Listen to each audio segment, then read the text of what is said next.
Hello, my friends. How are you guys doing today? I hope everyone's having a great day. You're thriving and you're striving and you're making money, making ends, doing everything you got to do to be the best you can be. I hope everybody's doing that today. Thanks for stopping in today, guys, and chit-chatting me up, down, all around for just a little bit about some movies, guys. This is gonna be an awesome one. I've actually been looking forward to this one, but before we get started, you guys hit that like and subscribe button for me so you can get all of the notifications for when I post something new, guys. So thanks for stopping in, like I said. And guys, today we're talking about a movie from 2024, just got released a couple months ago, Transformers 1. Now, this is the newest installment of that franchise. This ain't no Michael Bay Transformers, guys, okay?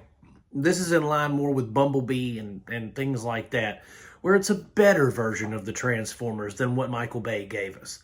So, let me just start off by saying, as someone who grew up with the original Transformers, you know, getting ready for school on the weekday mornings, eating my cereal and my buttered toast, getting ready to get them clothes on to get out the door, and it was always Ninja Turtles, Transformers, and G.I. Joe.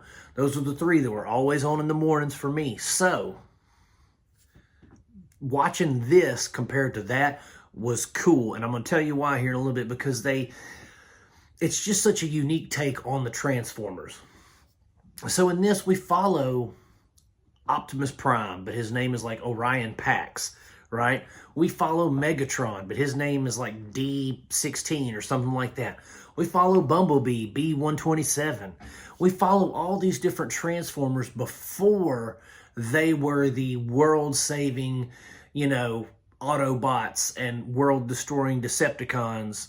You know, before they were any of that, they were all actually kind of friends, which I thought was really cool. And another thing that I liked about this movie was they weren't afraid.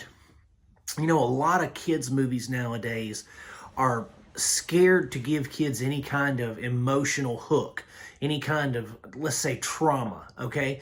I mean, us growing up, we had Artax, you know, poor horse in the mud, never-ending story. You know, we had Charlie from All Dogs Go to Heaven. We had these emotional hooks in movies that made us remember them decades later. And the thing that most animated films are missing nowadays, in my opinion, are those emotional hooks. They don't have the emotional gravitas that some of the, you know, Black Cauldron, things like that had. You know what I'm saying? So what I appreciated about this was they weren't afraid to give us emotional hooks. They weren't afraid to have someone get hurt badly or even die. They aren't afraid to curse a little. I mean, Bumblebee, one of the funniest parts of the whole movie is Bumblebee calling himself Badassatron. You know, like he walks around talking about how he's B127, but it really means Badassatron. It's just really funny. So there's a lot of humor in this, but it's also got some gravity to it. There feels like there's something at stake. You know, and it fits perfectly in with Transformers lore, which I liked, because they're looking for the spark of leadership, you know, and these Transformers don't have their transformation cogs, and there's all these different little nuances to the story that give it life, that give it, not filler necessarily, but they flesh it out more. They give it more depth, more for you to engage with, and instead of just this superfluous, hey, we're going to talk about, you know, we're going to go rescue so-and-so, and that's just the meat and potatoes of your movie. No, this has plot, subplot.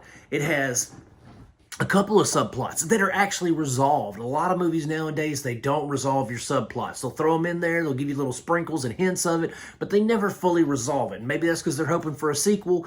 I don't know, but I hate it when they do that. This gives you that. You know what I'm saying? It doesn't give you just silliness. It gives you stuff that it keeps you right there.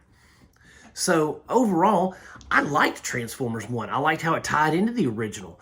I liked how it showed the divergence of Optimus and Megatron, right? we have an instance where they are able to finally transform and become to fulfill their full potential. They're finally able to do this.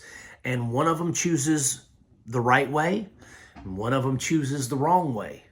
And it's almost like I hate to compare it to Star Wars, but it's almost like an Obi-Wan Anakin scenario where, you've got Optimus over here trying to do the right thing for the people of Cybertron, and you've got Megatron over here wanting vengeance for what has happened.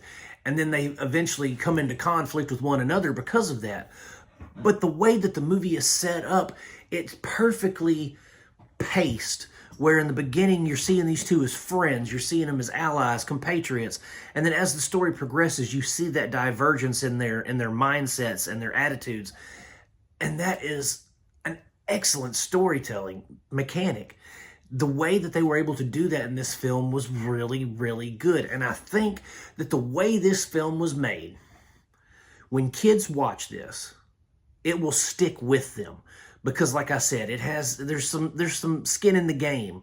There's a little bit of emotional trauma in there too. I mean, it's got all the ingredients to be one of those films that stands out for decades.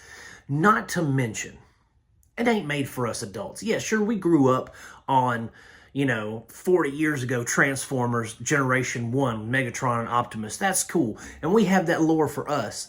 But for my kids, my 9-year-old and I watched this together. For my kids, he told me after the movie was finished, he said, "Dad, that's the best movie I've seen ever." Now, he's 9 and he's only seen, a couple dozen movies. But for him to make that statement after he got done watching it, and this is the thing, this is a kid that he's playing, he's on his iPad, he's doing his stuff while we're watching a movie, right? Normally he pays, 50-50 attention. We put this film on, guys, and my kid sat on the couch glued to it for an hour and 45 minutes. He couldn't take his eyes away from it. I never once saw him try to play a video game on his Switch. I never once saw him try to do anything on his iPad. He was glued to it. And that, my friends, is a testament to how good this film actually is. So I really, really enjoyed Transformers 1. The kids will enjoy Transformers 1. Check it out when you get a chance, guys. It is streaming over on Paramount Plus right now if you want to give it a try, guys. And I'm going to give it 2 big old thumbs up. You got to check it out. Like I said, Paramount Plus. Thanks so much for stopping in today, guys, and talking with me for just a little bit. If you haven't done it already, by all means, please like and subscribe to the channel so you can get notifications when I drop new content. As always, guys, I'm going to keep making them as long as you guys keep watching them. Peace out, my friends. God bless you, and I will see you soon.